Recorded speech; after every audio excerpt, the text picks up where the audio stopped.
Hello दोस्तों, कैसे हैं आप सब। तो आज हम किस क्षेत्र के बारे में जानने वाले हैं? उसके जो जीवन का आधार है।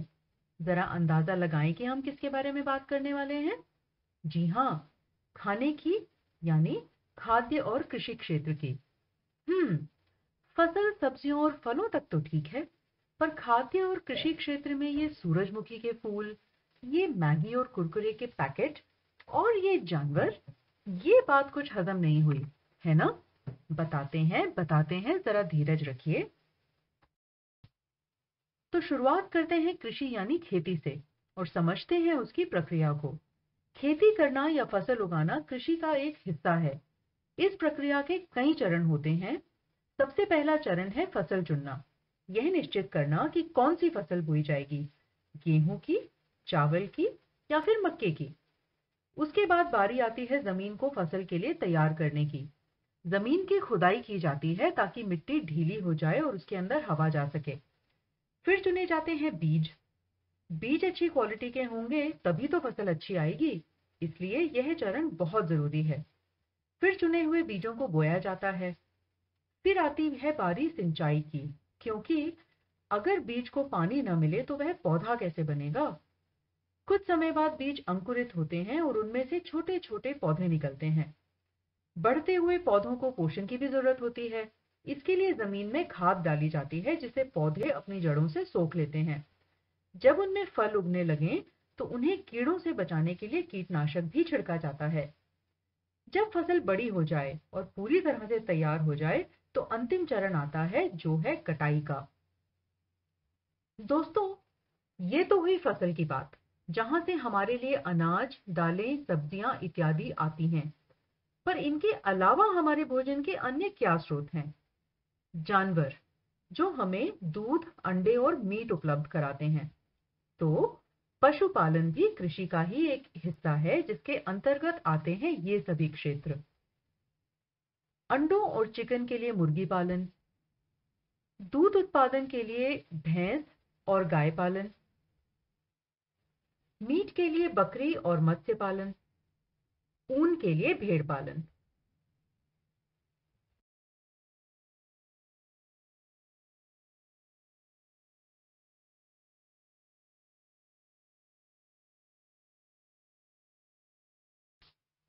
आप तो जानते ही हैं कैसे प्रौद्योगिकी यानी टेक्नोलॉजी ने हमारे जीवन के हर क्षेत्र में प्रवेश कर लिया है। तो फिर कृषि क्षेत्र पीछे कैसे रहता? मिट्टी की जुताई से लेकर बीज बोने तक, घास काटने से लेकर सिंचाई तक, कीटनाशक और खाद डालने से लेकर फसल की कटाई तक, हर कदम पर मशीनों ने अपना जादू दिखाकर किसान भाइयों का काम आसान बनाया है। और अब आ गए हैं ड्रोन, जो दूर से सिर्फ एक बटन दबाने से कई सारे काम करते हैं। है ना टेक्नोलॉजी कमाल की चीज? सिर्फ खेतों के लिए नई मशीनें बनाने के लिए ही नहीं, टेक्नोलॉजी यानी प्रौद्योगिकी ने खेती के नए नए तरीके भी सुझाए हैं। आइए कुछ के बारे में आज हम आपको बताएं। पहली तकनीक है खड़ी खेती, यानी वर्टिकल फार्मिंग। इसका मतलब है जमीन की जगह लंबी दीवार जैसे ढांचों पर पौधे उगाना। शहरों में, छोटे घरों में जहां जगह की कमी अक्सर रहती है, वहां खड़ी खेती बहुत उपयोगी है। हरियाली भी और ज्यादा जगह का इस्तेमाल भी नहीं। अब इस चित्र को ध्यान से देखिए। कुछ अजीब लगा? जी हाँ, पौधे जमीन में नहीं बल्कि पोषक तत्व डले हुए पानी में उग रहे हैं। इसे कहते हैं जलीय कृषि।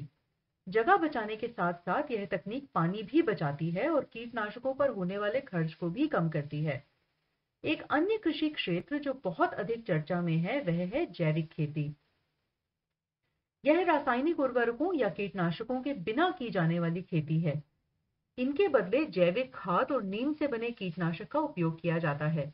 इससे मिट्टी उपजाऊ बनी बनी रहती है और पर्यावरण को नुकसान भी नहीं होता। अपना तो समझ में आ गया कि कृषि हमारे लिए भोजन का एक स्रोत है, पर क्या इसके अलावा भी इसके कुछ फायदे हैं? चलिए देखें। पौधे हमें ऑक्सीजन देते हैं जो हमको जीवित रखती है। पौधों की जड़ें पानी को सोख कर भूजल का स्तर बढ़ाती हैं। पौधे बाष्पोत्सर्जन के जरिए जल चक्र का हिस्सा भी हैं। रोटी के बाद जरूरी है कपड़ा और मकान। कपड़ों के लिए रुई और घर के लिए लकड़ी पौधों से ही मिलती है। दालें, बीज और उन बीजों से निकलता है तेल जिसमें हमारा खाना पकता है। अब खाने की बात हो और चटपटे नमकीन, कुरकुरे और बिस्किट्स की बात ना हो, ऐसा कैसे हो सकता है? हालांकि ये सब चीजें सीधे खेतों से नहीं आती हैं, पर बनती उन्हीं चीजों से हैं जो खेतों में उगाई जाती हैं। अरे, ये क्या कहा हमने? खेतों में उगी चीजों जैसे चावल, दालें, गेहूं, मसाले, उन सबको बदलना, यानी इन सभी को उन्हीं के रूप में न खाते हुए किसी और रूप में बदलकर खाना। जैसे कि गेहूं के बन जाते हैं बिस्किट, बेसन का बन जाता है नमकीन, मैदे की बन जाती है मठरी। ऐसा करना एक बड़े उद्योग का हिस्सा है जो कृषि का एक तरह से चचेरा भाई है। आइए इस उद्योग के बारे में कुछ और जानें। तो दोस्तों, इस उद्योग को कहते हैं खाद्य प्रसंस्करण उद्योग। पिछले कुछ दशकों में यह उद्योग बढ़कर कृषि उद्योग का बहुत बड़ा और जरूरी हिस्सा हो गया है। तो क्या है यह उद्योग और यहाँ क्या बनाया जाता है? खाद्य प्रसंस्करण वह प्रक्रिया है जिसमें कृषि उत्पाद को बदलकर खाने लायक बनाया जाता है, या जब कृषि उत्पाद से कुछ नया बनाया जाता है, यह वही उद्योग है।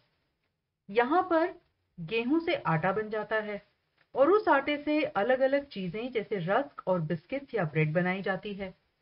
बीजों से तेल निकाला जाता है, या फिर दाल और चावल से इडली और डोसा का घोल बनाया जाना, फलों से जैम बनाना, दूध से दही बनाना, मशीनी अंडे तैयार करना, यह सभी इसी उद्योग के हिस्से हैं। चलिए अब आपको एक कहानी सुनाते हैं, ब्रेड की कहानी। भला ब्रेड की भी कोई कहानी हो सकती है?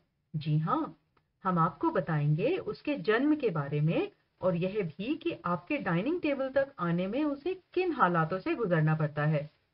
बच्चों, ब्रेड बनती है मैदे से या आटे से, जो बनते हैं गेहूं से। वैसे आजकल तो ब्रेड को पौष्टिक बनाने के लिए गेहूं के अलावा कई और चीजें उसमें मिलाई जाती है, जैसे जौ, अलसी, तिल इत्यादि। इस ब्रेड को मल्टीग्रेन ब्रेड कहा जाता है। तो ब्रेड कोई भी हो, उसकी कहानी शुरू होती है उसको बनाने वाली फसलों को उगाने से। अगर सिर्फ मैदे की ब्रेड की बात करें, तो जब गेहूं की फसल तैयार हो जाए तो उसे काट कर भेजा जाता है मिलों में, जहां गेहूं को मशीनों में पीस कर मैदा या आटा बनाया जाता है। फिर इस आटे को ब्रेड बनाने वाली बड़ी बड़ी कंपनियां खरीदती हैं। उन कंपनियों की बेकरी में फिर इस आटे से ब्रेड बनाई जाती है। फिर उस तैयार ब्रेड को दुकानों में भेजा जाता है बेचने के लिए, जहां से आप और हम उसे खरीदते हैं। इस तरह सुबह के नाश्ते के लिए या शाम के ब्रेड पकौड़े के लिए वह आपके डाइनिंग टेबल तक पहुंचती है। आपने ध्यान दिया ब्रेड के एक पैकेट के पीछे कितने लोगों की मेहनत है? सबसे पहले उस किसान की जिसने गेहूं उगाई, फिर उन ट्रांसपोर्ट कंपनियों की और ड्राइवरों की जिन्होंने गेहूं को मिलों तक पहुंचाया, फिर आटे को ब्रेड बनाने वाली कंपनियों तक, और अंत में तैयार ब्रेड को दुकानों तक। उसके बाद मेहनत है उन लोगों की जो ब्रेड बनाते हैं, उनकी भी जो ब्रेड पैक करते हैं, और आखिर में उनकी मेहनत भी तो लगती है जो उसे बेचते हैं। और अगर मैं ये कहूं कि खाने की लगभग सभी चीजों का हमारे घर तक पहुंचने के लिए लगभग यही रास्ता है, तो आप खुद समझ जाएंगे कि खाद्य प्रसंस्करण उद्योग कितना बड़ा और फैला हुआ है और इसमें कितने लोग शामिल हैं। तो ये रही कुछ कंपनियां। पहले, खाद्य प्रसंस्करण कंपनियां। इनमें से जरूर आपने कुछ के तो नाम सुने ही होंगे और उनके उत्पाद भी खाए होंगे। और ये रही कृषि कंपनियां जो कृषि उत्पाद बेचती हैं, जैसे बीज, उर्वरक, कीटनाशक, कृषि उपकरण इत्यादि। बच्चों, ब्रेड की कहानी सुनकर आपको अंदाजा आ गया होगा कि इस उद्योग में व्यवसाय के कितने सारे अवसर हैं। आइए इस उद्योग के कुछ अवसरों से आपको अवगत कराएं। शहरी खेती या अर्बन फार्मिंग, कस्बों और शहरों में सब्जी, साग, मसाले आदि जैसे खाद्य उत्पादक पौधे उगाना। बागवानी यानी हॉर्टिकल्चर, फलों, सब्जियों, फूलों, जड़ी बूटियों, सजावटी पेड़ों की खेती। वानिकी यानी फॉरेस्ट्री, वनों को उगाना और बनाए रखना एक विशेष क्षेत्र है। यह क्षेत्र भूमंडलीय तापन, वनों की कटाई, भूमंडलीय जलवायु परिवर्तन, पानी की कमी और प्राकृतिक आपदाओं जैसे मुद्दों के कारण और भी महत्वपूर्ण हो गया है। दूध उत्पादन या डेयरी फार्मिंग, जो दूध और दुग्ध उत्पादों के उत्पादन के लिए पशुपालन से संबंधित है। डेयरी टेक्नोलॉजी, यह क्षेत्र डेयरी फार्मिंग की पूरी प्रक्रिया को संचालित करने के लिए आवश्यक मशीनों और उपकरणों के बारे में है। वनस्पति रोग विज्ञान यानी प्लांट पैथोलॉजी, ये हैं पौधों के डॉक्टर। जी हाँ, पौधों को भी डॉक्टरों की जरूरत होती है। वनस्पति रोग विज्ञान कृषि विज्ञान की एक शाखा है जो कवक, बैक्टीरिया, वायरस और अन्य सूक्ष्म जीवों के अध्ययन से संबंधित है जो पौधों के रोगों का कारण होते हैं। मुर्गी पालन या पोल्ट्री फार्मिंग, मुर्गी और अंडे के उत्पादन के लिए मुर्गी पालन से संबंधित क्षेत्र। सेरीकल्चर या रेशम कीड़ों का पालन, इसका मतलब है रेशम उत्पादन के लिए रेशम कृमि की खेती।